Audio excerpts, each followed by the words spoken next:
그 다음에 이제 완전히 단원이 넘어가서 여기는 오늘 하는 거는 정말 기본적인 내용들로 나옵니다. 몇 쪽이냐? 40쪽. 여기는 원자를 구성하는 입자가 어떻게 발견됐는지 구성입자의 발견.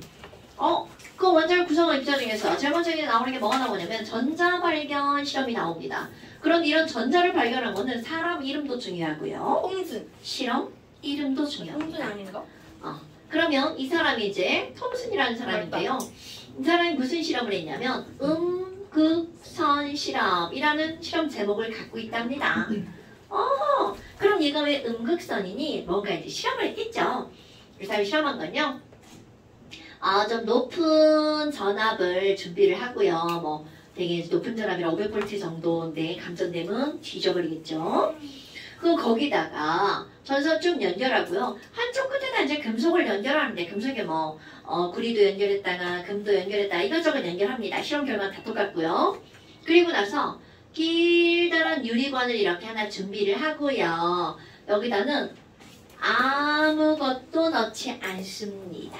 그럼 아무것도 넣지 않는다는 거는 결국은 무슨 상태라는 거야? 진공. 그리고 나 스위치를 꾹 눌렀어요. 그랬더니 어떤 일이 벌어졌니? 분명히 지금은 우리 마이너스 극에서 뭐가 빠져나온다는 걸 알아. 전자가 휙 하고 빠져나온다는 걸 알죠. 그리고 전자가 여기까지 왔어. 그럼 전자가 멈춤 이게 아니고요. 진공이니까 와 나를 막는 게 아무것도 없다 그냥 슉 지나간단 말이죠. 그러면 지금은 이렇다는 걸 알지만 그때는 이렇게 된다는 사실 자체를 모르니까 그래서 이제 꾹 눌렀어. 그랬더니 갑자기 여기서 휙 뭔가 한 줄기 빛같이 생긴 애가 지나갑니다. 뭐야? 아니 여기 마이너스 극쪽이고 저기 플러스 극쪽인데 뭔가 지나갔네? 그래서 thinking. 야야야야. 아니 여기서 뭔가가 빠져나왔어. 자 이름을 붙입니다. 에그 마이너스 극쪽에서 뭔가가 빠져나왔네? 그러니까 그 친구 이름을 뭐라고 하겠어? 음극에서 빠져나온 레이. 음극선이라고 합니다. 너는 엑스레이, 엑스선 이런 말이에요. 근데 thinking. 아니 여기서 빠져나왔는데 저기로 가더라? 그럼 1번 그냥 직진한 건가? 2번 아니야. 여기 플러스가 있어. 만약에 얘가 마이너스였다면 플러스를 향해서 갔겠지. 아니 그럼 1번 그냥 직진했는지 2번 플러스구를 끌려간 건지 실험을 해야 될 거 아니야. 그래서 주변에다가 마이너스 플러스를 한 번 더 연결합니다. 그럼 그냥 직진했다면 얘네가 있으나 없어 할 때 앞으로 갔겠죠. 만약 얘가 플러스 극을 향해서 갔다면 여기도 플러스고 여기도 플러스니까 가다가 중간에 어떻게 되겠어? 휘어지겠죠. 그런데 휘어집니다. 그래서 1번 이런 걸 뭐라고 하는 거냐면 그 주변에다가 전기장을 설치를 했어요. 그랬더니 실험 결과 음극선이 무슨 극으로 휘어졌어요? 플러스 극으로 휘어졌대요. 그러면 너무나 단순하게 결론을 내립니다. 왜 이어진 거야? 그 음극선이 플러스 좋아하나 보다. 당연하죠. 그 음극선이 플러스를 좋아하는 이유. 음극선 자체가 무슨 전기를 띠니까? 마이너스 전기를 띠니까. 됐나요? 그럼 이 결론은요. 주어가 음극선입니다. 음극선은 무슨 전하를 띈다? 마이너스를 전하 띈다. 이렇게 결론을 내렸답니다. 됐어요? 충분히 이해되죠? 그런데 두 번째. 또 어떤 실험을 하냐면 아니 얘를 보니까 왠지 빛 같은 거야. 빛. 정말 빛이었다면 그림자가 생기겠죠. 그것도 빛은 직진하잖아요. 아이고야. 그래서 이거 다 치우고요. 여기다가 판 하나를 놓습니다. 물체죠. 만약 얘가 진짜 직진했다면, 진짜 빛이었다면 저 뒤에 하트 모양의 그림자가 생기겠죠. 여러분 그림자는 빛의 무슨 성을 설명하는 거죠? 직진성. 그렇지. 자 그래서 여기다가 뭐를 설치한 거야? 물체를 하나를 설치를 했더니 와 그림자가 생겼다. 그럼 그림자가 입자가 생겼다는 걸 통해서 주어는 음극선입니다. 음극선은 어떤 성질을 갖고 있다? 맛있다. 직진하는 성질을 갖고 있네.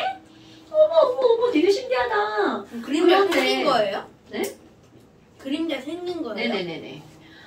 그럼 이번에는 무슨 생각을 했냐면, 얘가 막 어디서 막 뜬금없이 생긴 게 아니라, 여기 있는 금속을 끝에다 매달거든요. 그 금속에서 빠져나온 것 같단 말이야. 그럼 금속에서 빠져나왔으니까 질량이 있는 뭔가가 빵! 하고 튕겨나왔다고 생각한 거야.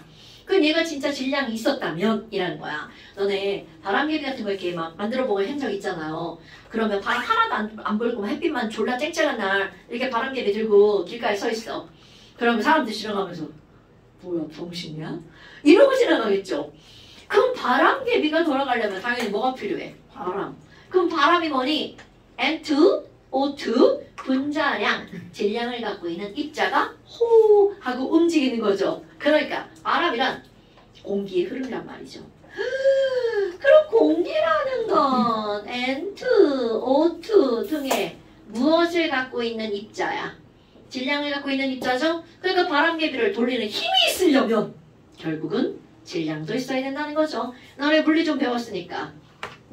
힘은 결국 뭐 곱하기 뭐야? MA. 그렇지. 질량 곱하기 움직이는 가속이죠. 질량이 없다면 힘도 없죠. 그래서 여기다가 다 지우고 바람개비를 이렇게 설치. 그림은 거시기하네. 자, 바람개비를 설치를 했어요. 어머. 그럼 얘네들이 바람개비를 설치를 했어. 과연 돌아갈까 안 돌아갈까? 실험을 했더니 바람개비가 돌아갔답니다. 주어는 음극선이에요. 음극선은 뭐를 갖고 있구나? 질량을 갖고 있구나. 그럼 여기서 이 실험을 할 때 여기다가 금도 넣어봤다, 철도 넣어봤다가 은도 넣어봤다, 구리도 넣어봤다. 계속 금속의 종류를 바꿔서 실험을 해도 실험 결과는 똑같아요. 어머. 그러면 결국 요 금속 안에서 마이너스 전하를 띈 질량 있는 입자가 튕겨 나오는 걸 거야. 그럼 그 금속에는 그런 입자를 가지고 있겠네?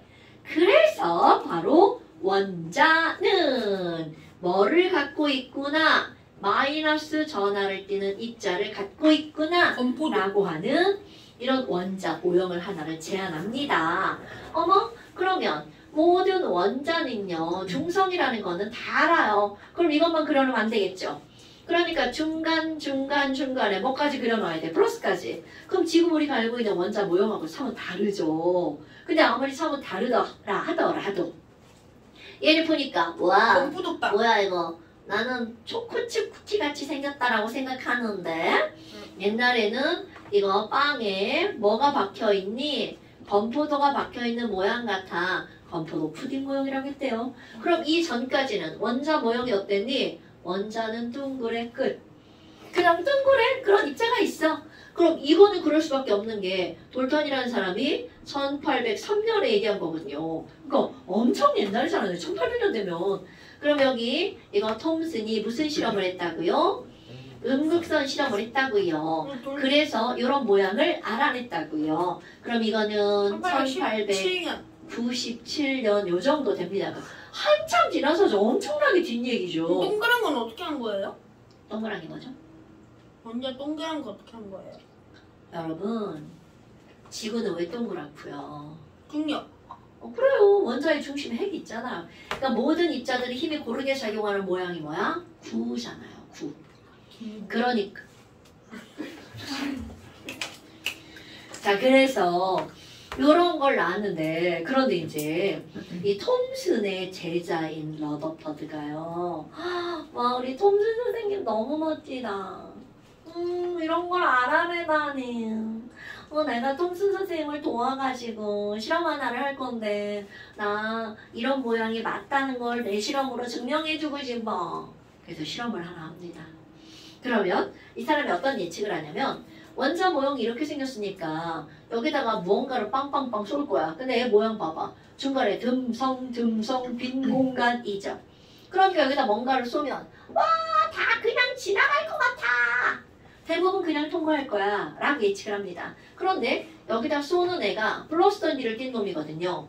그러니까 혹시 얘가 지나가다가 여기 뿔마 있으니까 살짝 밀릴 수도 있어 전기 때문에. 그럼 일부는 휘어질 수 있어 라고 얘기를 합니다. 그럼 이렇게 얘기한 결과 그대로 등장합니다. 여러 가지 실험 결과 나옵니다. 그런데 예측하지 못했던 생뚱맞은 결과가 나오는 거다. 그래서 새로운 모형 하나가 등장을 하죠. 그러면 이 사람이 도대체 뭐를 발견했니? 원자의 중심에 뭔가가 뭉쳐있다는 걸 발견합니다. 우리는 그걸 뭐라고 하는 거야? 원자핵. 와, 원자핵을 발견했네. 자, 원자핵을 발견한 사람 실험 러더포드. 그냥 콩글리시 러더포드. 그럼 이런 러더포드가 거기다가 뭔가를 쐈다고 그랬죠. 그 쏜 거를 좀 알고 있어야 됩니다. 알파 입자라는 걸 거기다가 빵빵 쏴버립니다. 마치 뭐 총알처럼. 그래서 이런 걸 알파 입자 무슨 실험이라고 하니? 산란 실험. 산란은 퍼진다는 뜻이에요. 안락이 아닙니다. 오케이. 어머, 그럼 너네들이 뭔가 배웠다면 알파 입자가 뭔지도 알아야 되겠죠. 알파 입자의 정체를 좀 알고 넘어갈 겁니다. 여러분, 알파 입자라는 말이 나오잖아요. 그럼 당연히 베타 입자도 있습니다, 여러분. 감마 입자도 있어요? 감마는 예전에는 입자인 줄 알았는데 알고 보니 감마 레이입니다. 델타 입자도 있어요? 아직은 안 붙입니다. 엡실론. 어머, 그럼 지금 여기서 이 알파 입자의 정체가 뭐니? 알파 입자는요. 얘는 한국말로 하잖아요. 헬륨 원자핵입니다. 자, 알파 입자는 한국말로 하면 뭐라고요? 헬륨 원자핵. 그런데 우리는 화학을 배운 사람이잖아. 그럼 헬륨 원자핵을 기호로 표시할 수 있어야 됩니다. HE. 헬륨이니까 He2죠. 원자번호 2번이죠. 질량수 4죠. 원자핵만 있어요. 전자 2개 없어요. 이렇게 표현합니다. 그럼 얘네 봐봐. 원자번호 2번이니까 얘는 양성자 몇 개 있다는 뜻. 그럼 질량수가 4니까 중성자도 몇 개 있는 거야?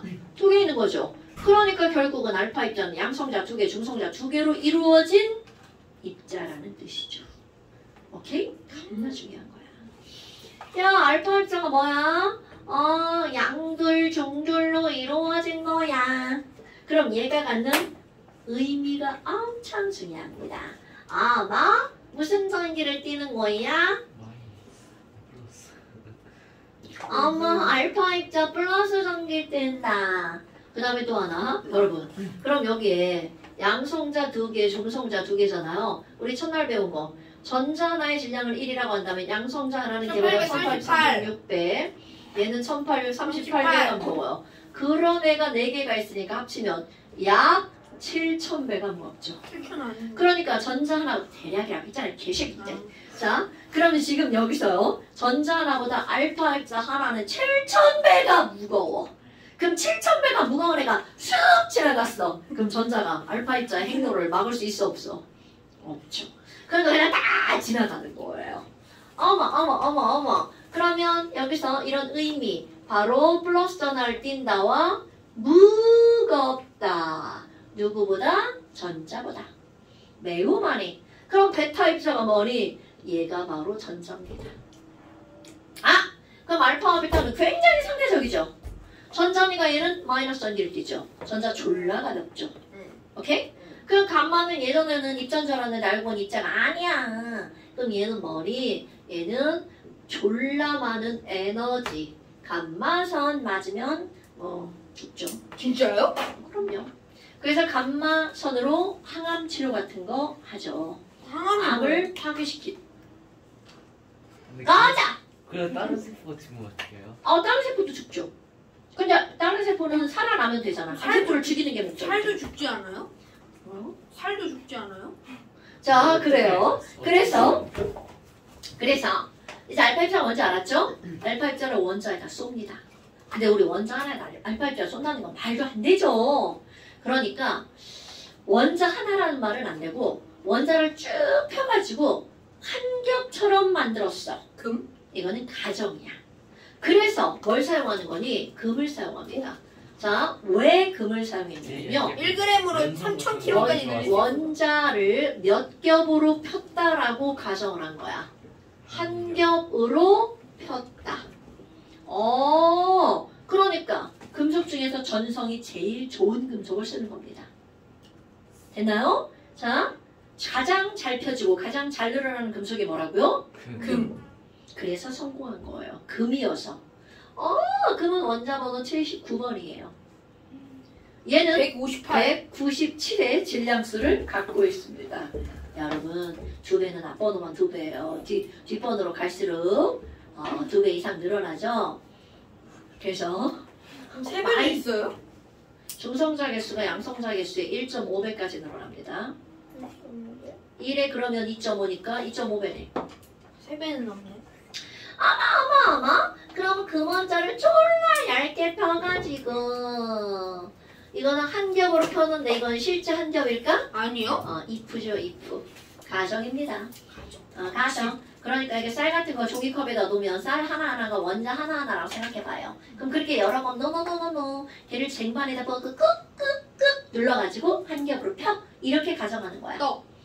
그리고 나서 여기다가 알파 입자를 쏩니다.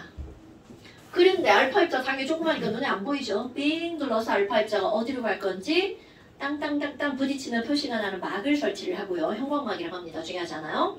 그럼 여기다 알파 입자 쏘잖아요. 그럼 어떤 결과가 나오니? 첫 번째, 알파 입자 2만 개를 쏘잖아요. 2만 개요? 그냥 대략 19,999개가 그냥 지나갑니다. 뭐야? 아까 대부분 그냥 지나간다더니 진짜네?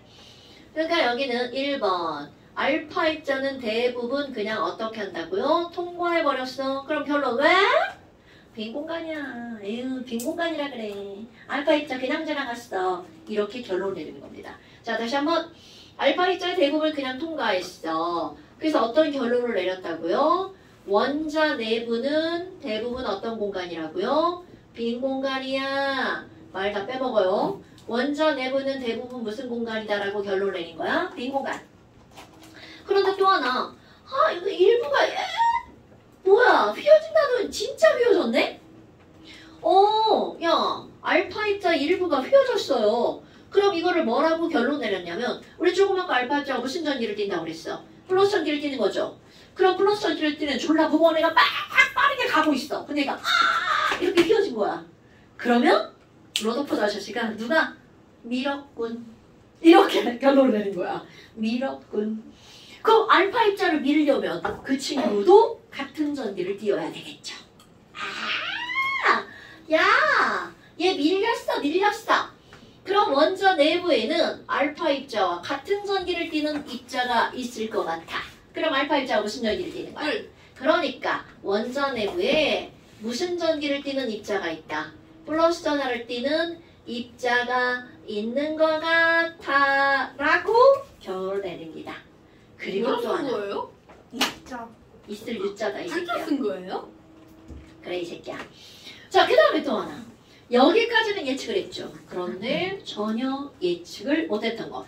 이거 금원자를 이렇게 얇게 피잖아요. 그럼 마치 너네가 알고 있는 가장 얇은 종이가 뭐야? 호일. 십자지. 호일? 숫자가 뭐예요? 십자지 몰라요? 숫자지가 뭐예요? 비치는 종이.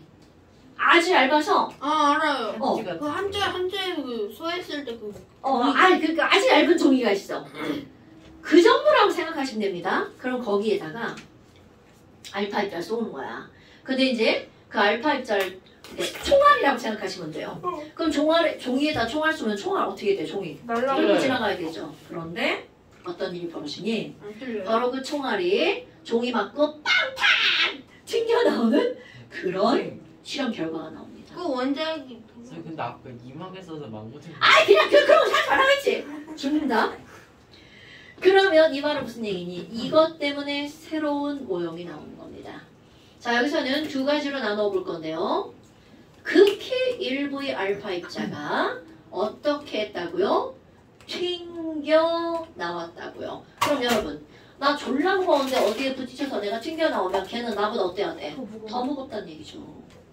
오케이? 근데 왜 일부만 나와? 얘가 졸라 사이즈가 컸다면 막 다 튕겨 나왔겠죠. 근데 사이즈가 졸라 작은 거야. 그러니까 일부만 튕겨 나온 거죠. 그러니까 결론, 작고 무거운 놈이 타죠. 오케이? 그러니까 일부만 튕겨 나온 이유, 원자 내부에는 자, 작고라는 말 주었습니다.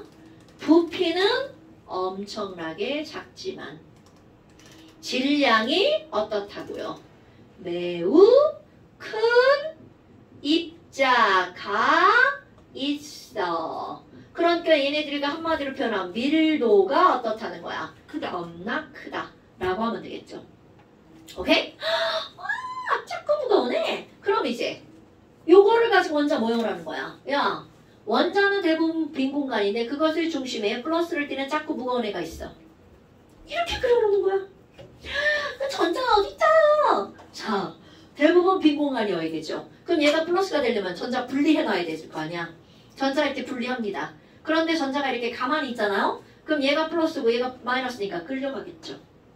오케이? 왜? 무겁고 가벼우니까 끌려가겠죠.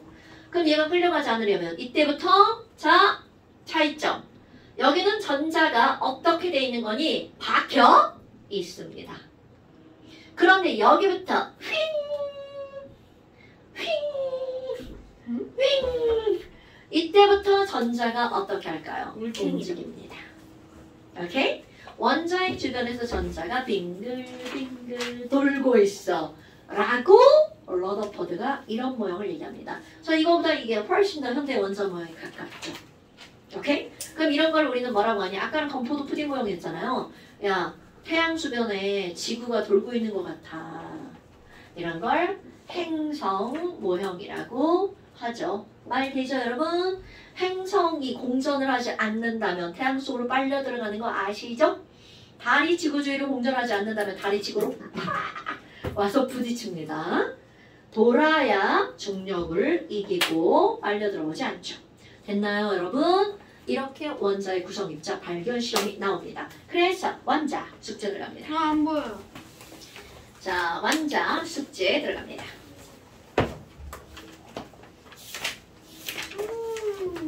여기도 정독하는 거 까먹으시면 안 됩니다. 네. 자, 원자 67쪽부터 75까지.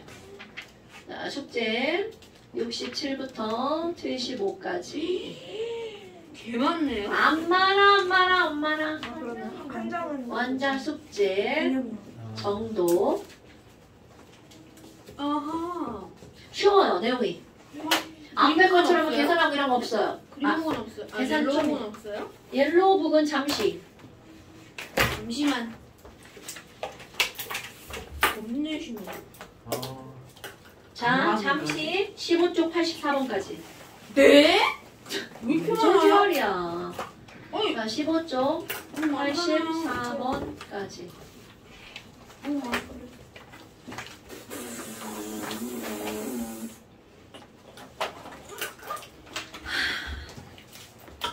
또 하자. 네, 네. 늦었